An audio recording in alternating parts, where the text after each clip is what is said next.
Greetings and welcome to Calabash Community Talk with me, Ramazay Jonathan. This is the platform where we're giving you, as the small businesses in your communities or as the personalities in different communities, an opportunity to speak to our people. If you want to be part of this, remember to send us an email at podcast@calabashmedianetwork.co.za.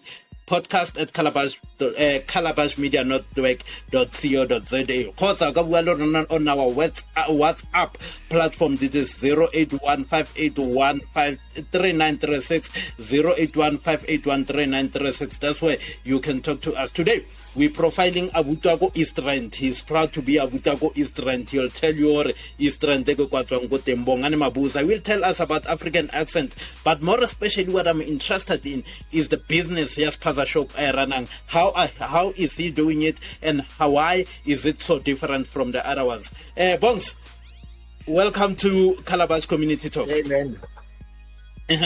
Bongs, we know African. Thank you for having me.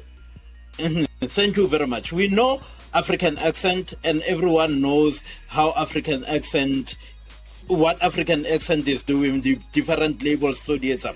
But what is it, for the benefit of the viewers, Sarona? What is African accent? Well, African accent is more like it's a brand sales and distribution business that is centered around the whole concept of a Spazashop. So with a Spazashop that delivers to other Spazashops. So what we basically do is we look at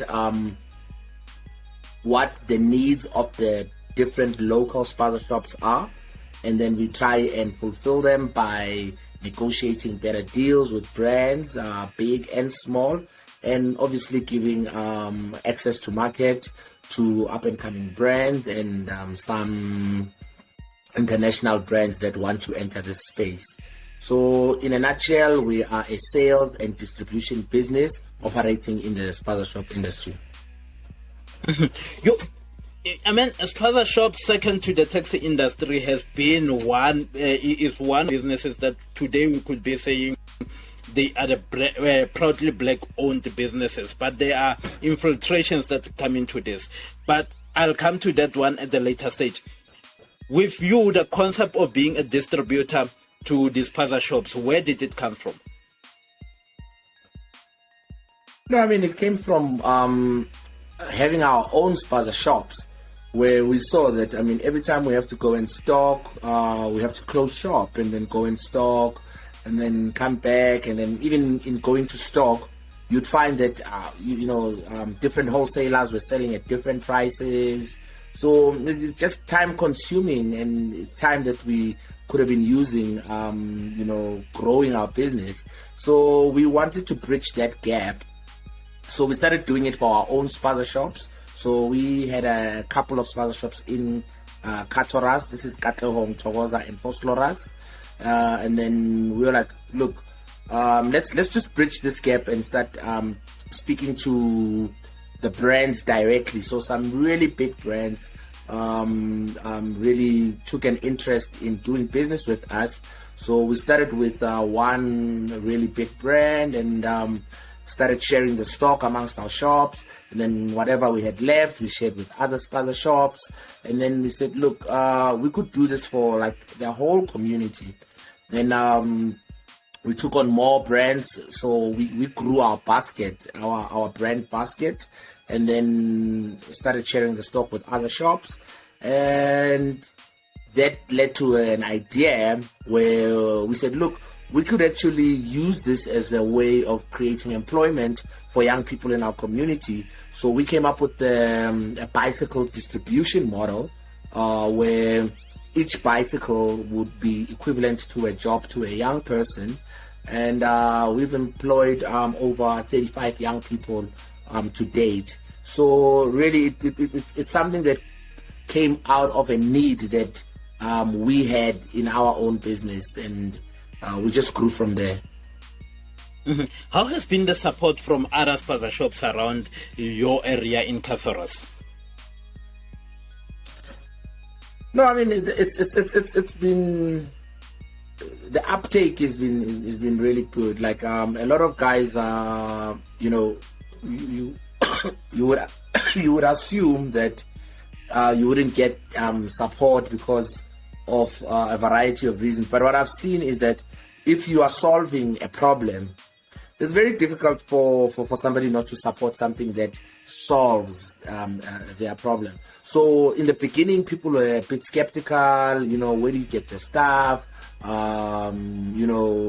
Maybe not receptive to some of our people because they are young people.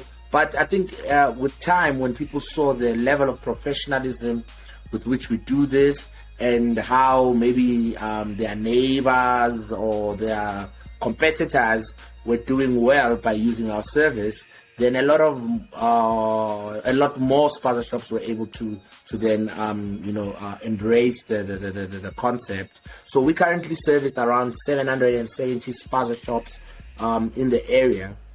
So it's that we've really built a brand that can be trusted and that delivers on its promise. So it's really about professionalism and being consistent with what you are offering the market. How long have you been doing this, Bongs? Sure. I've been in business for over 12 years now. So I started in 2009. So we've owned a couple of businesses. We have a variety of businesses. So, we started with the clothing brand, which we used to sell in the Katoras area and in other places. That was back in 2009. We went on to own hair salons. We went on to own a canteen business. So went into the restaurants and then Spazashop. So the idea is there's the starting point, I would say 2009, because all the businesses we've done have been kind of complementary leading up to this point. But the distribution business really scaled at the start of 2019. That's when we saw that our business started scaling. And going into the pandemic, during the pandemic, a lot of businesses really took on our service because most of them were not going out there, and we had a permit and we were able to service people. So we really took advantage of this pandemic period where we were able to deliver to Spazashops because the need had just become that much bigger. The competition, how has been the competition? And I'll also competition firstly from the local guys, and secondly from the Spazashops that are foreign owned, because that's where in many townships we're finding a complaint for it. The foreigners are taking away from us what our grandmothers, our grandfathers have started previously, and they used to be the breadwinners for the family salon. No, competition in business, it's always there. There's unfair competition where you have people who monopolize spaces by doing price wars and things like that. So how we've been able to kind of curb that is we've really worked with the owners of the brands, the people who make the stuff that we distribute, very closely because they are regulated. So whatever price that competitors get, it's not going to be less than what we can get it for, because what we've managed to do is in some areas we've been able to secure universal rights of certain areas. So we are like a sole distributor of a couple of brands in our area. So even our competitors have to come to us to get certain things. So so we really have tried to do business in a way that is straightforward, that is transparent, and that is fair to the market. And then I mean, there are people who do unfair practices, you know, or introduce maybe fake products in the market or try and compete on price. But ours is to compete on service. So the quality of our service is it's what sets us apart from our competitors. So we always have a motto where we say, you know, if somebody can sell to our customer, that means that person was never our customer in the first place, because it means that we're not doing a good enough job to secure the customer. So what's important is that as people, we need to realize, or as entrepreneurs, we need to realize that the only real thing that you can really compete on is the quality of service, not price, not any other unfair practice, but the quality of service that you offer your customers is the reason they buy from you or don't buy from you. So that's what we try to train our people to understand, so that we maintain a certain standard and level of excellence in the quality of service that we offer our customers. What makes the Spazashop sector in the Catharas area so unique? It is not infiltrated by the foreigners, and I keep on going back to the issue of the foreigners, because I know you're doing something great in the Catharas as the owners that is Spazashop. No, I mean, like, I think with the local businesses or the local Spazashops in Katlehong specifically, they took a stand where, you know, we took ownership of our area, and we didn't leave a gap for any other, you know, foreign elements to come into our space, because we came in, innovated the game. Even the things that we are doing with our business, it's innovation. So we came up with new ideas of running Spazashops, collaborative ways of running Spazashops, created business forums that would assist in the governing of how we run Spazashops, how we regulate the industry. So we professionalized the industry. For a long time, it was being run roguely. So what we came in and did is we tried to form structures that could govern the space, and then encouraged locals to open up Spazashops and to go back to doing the business, and just, you know, just like everyone embraced the idea that this is a lucrative industry that we should all go back to, innovate, collaborate, and professionalize. And I think thus far, that's what we've tried to do, and that's what kind of has been working for Katlehong, as opposed to other areas that struggle with the elements of outsiders coming in and taking over their space. Collaboration is important, and you mentioned that you in Katlehong, you are collaborating to run this Spazashop Salona.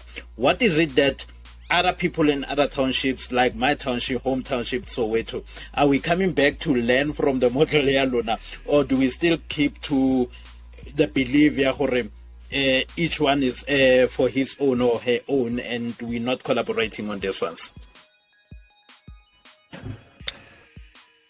Look, I mean, that's the recipe for failure. Like, the one thing that you can try and do, especially when it comes to business, is try and go at it alone. The opportunity to collaborate is always there, and you just need to look for opportunities to collaborate with like-minded people, and people who can really propel whatever initiative that you're trying to do to the next level. But moreover, innovation is what I think will set you apart. So, I mean, especially in Soweto, Soweto's got a lot of creativity, it's got a lot of It's a vibrant city, so to say. Touch. So the people there need to, tap into that and start localizing the way they do business. Come up with really creative local ways of running a Spazashop. Destigmatize what it means for the locals and really see it for what it is, which is a lucrative business. And I think a lot of people have stigmatized the business. That is why a lot of young people are not encouraged to get into the space. But the truth of the matter is that if it was more creative, more innovative, a lot more people would be getting into the space. And it's a very profitable business. It's a 10 billion rand annual, business. And I think more people need to know the kind of money that is in the Spazashop business and really, be encouraged to really innovate for the space and come up with creative ways of running a Spazashop. So I think innovation is what really could get more people back into the business, What then becomes the role of the government in making sure that we grow this industry, also given the fact that unemployment continues to grow in the townships, Sarona, not in our country, the unemployment continues to grow. What should be the role of the government to ensure that it grows the Spazashop economy as well as create jobs for young people? Look, the government is not business.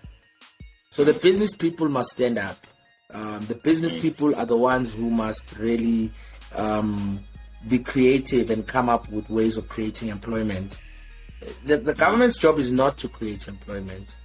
As much as we blame the government for a high rate of unemployment and so on, that is a business role. That is entrepreneurs create jobs because they're the ones who create the companies. But then again, government creates an environment. Yes. So now the government must create an environment for entrepreneurs to thrive, minimize the red tape to get into certain spaces, offer tax reliefs, make it easy to register a business, make it easy to get licenses. So what government can do is to almost like enable entrepreneurs to get into business. So if more people are able to easily get into business, then more jobs will be created. So one, government must really deal with the issue of regulation around getting into certain businesses. And then secondly, offer support. So support as in like, once you've identified who wants to be a business person or who are the entrepreneurs, then find ways of offering them support. And support can be something as simple as, startup stock.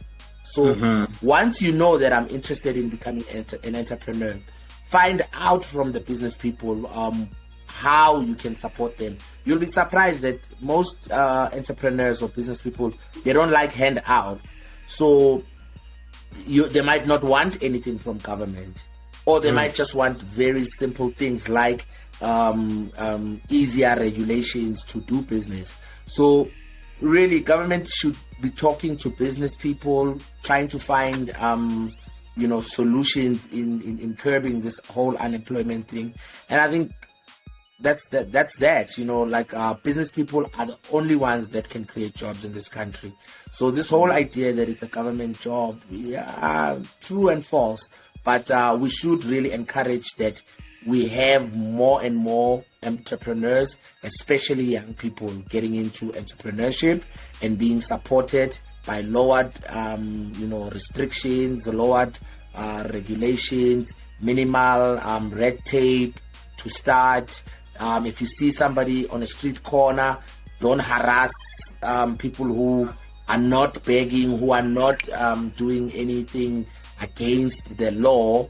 but against the law in the sense that they are not harming other people, but people who are trying to really create some kind of income for themselves. That needs to be encouraged more, that needs to be professionalized, and that needs to be recognized. Especially the informal economy needs to be recognized as part of the mainstream, so that people can get credit to grow their businesses, can work with banks, and just to grow. So once we can professionalize the informal sector and recognize it as a business or something that can be part of the mainstream economy, then you'll see that more jobs can be created, and you'll see that more young people will will be away from the street corners and will be starting different types of businesses. So I think, like in other countries that have encouraged entrepreneurship, I think we need to copy some models where people have done it successfully. Bongani, there's two issues that national disaster, if I can call them the national disasters. We had COVID early last year, then later this year had an issue here, the looting in the townships. Let's start with COVID. How has it affected you as an entrepreneur in your area? No, I mean, COVID was very scary for us as a business, but we were able to actually quadruple our business during COVID. And that's because, sometimes as an entrepreneur, opportunities come in the most unexpected fashion, that is. So what COVID did for us, it opened a gap which didn't exist before, and we filled that gap. So entrepreneurs should be looking to solve problems for the market they operate in, and that's the approach that we have in our business, and that's why we're able to take advantage of the opportunities that COVID presented. So COVID really didn't affect us in a negative way. Yes, the pandemic is bad, people died, but we were able to help our community. During that time, we ran something called the Spazashop Challenge, where we fed over 500 families through our Spazashop,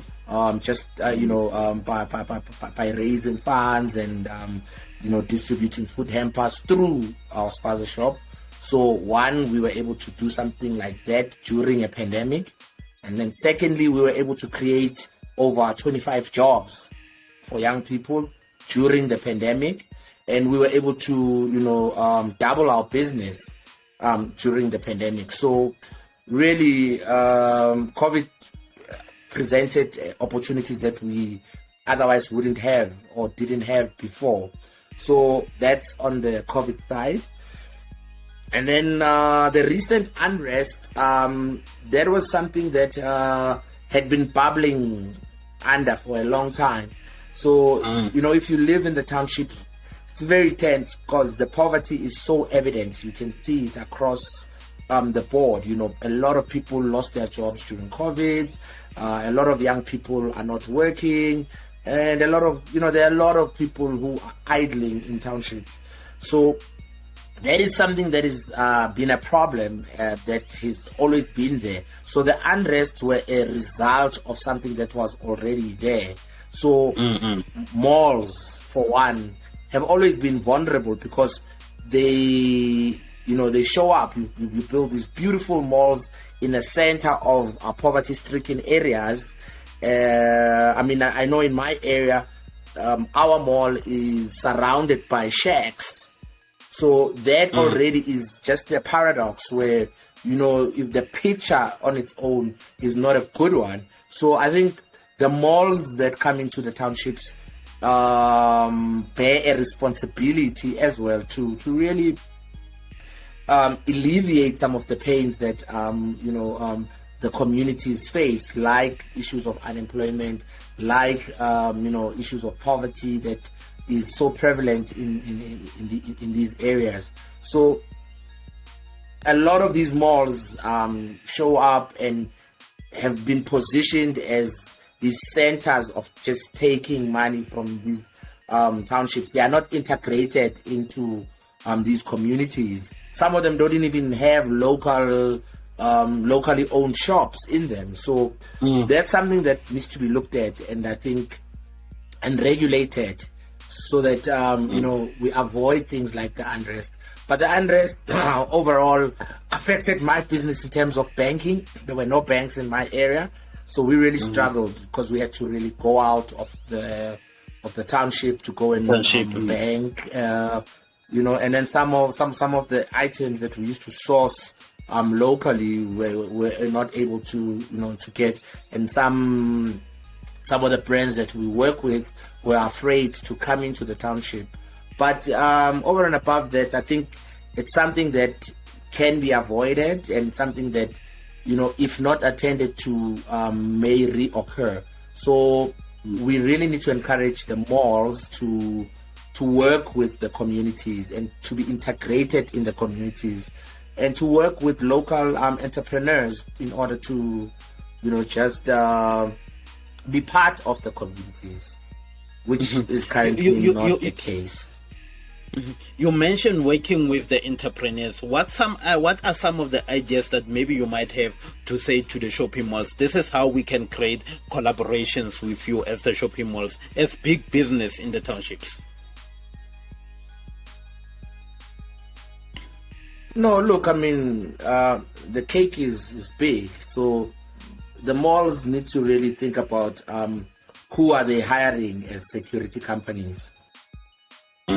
Because you cannot hire like a big corporate companies to come and secure you in the township. Look at locals. There are local business people who run security companies. Who are you hiring as cleaning companies? You cannot go, do deals with like big cleaning companies. Who's supplying you with different things, like soap? Who's doing the maintenance in those malls? They need to look at things like what percentage of the shops in those malls really belong to locals. So those are things that need to be spoken about. So if 50% of all the malls in townships had local businesses, they would be protected. If there's some maybe 80% of the suppliers were local, they would be protected. So those are some of the things that the malls need to start thinking about. Otherwise, the locals don't have a vested interest in protecting the malls. So the malls are just a ticking time bomb. Yeah, there's nothing that forces people to care for the malls. Other than the fact that maybe people want convenience to go and shop in those shops. But over and above the convenience, there is no other vested interest that people have. And those are things that when people want to build malls and townships, need to be thinking about. What is the percentage of shops that are going to be owned by locals, percentage of suppliers, and things of that nature need to be considered, so that we really, feel that the malls are a part of our communities, not some entities that is there to take, as opposed to plow back into the community. As we close this, what is your vision with the Spazashop sector, Spazashop industry, both in your area, Ekurhuleni, and what would you like to see it nationwide, the Spazashop? No, I mean, in our case, we're looking at digitizing our business, really making use of technology, coming up with shopping apps that can, that consumers can interact with. We really want to continue creating jobs through our concept. And then we also want to continue to innovate by maybe creating mobile Spazashops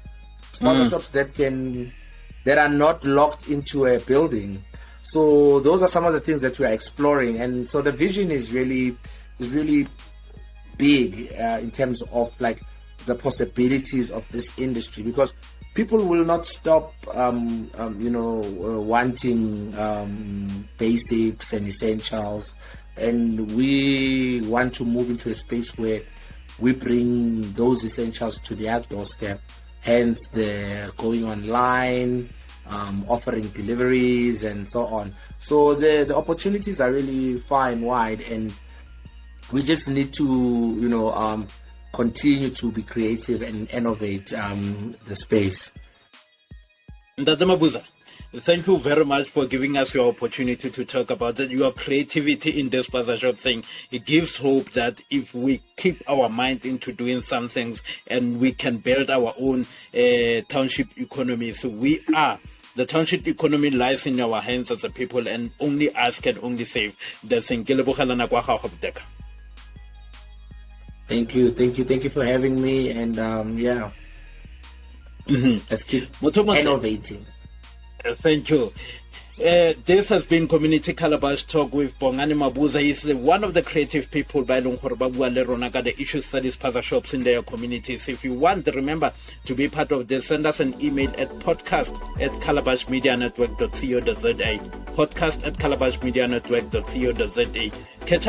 Catch us again next week as we speak to another young entrepreneur who will be telling us about the issues the sector and where they started. In the coming episode of Community Talk.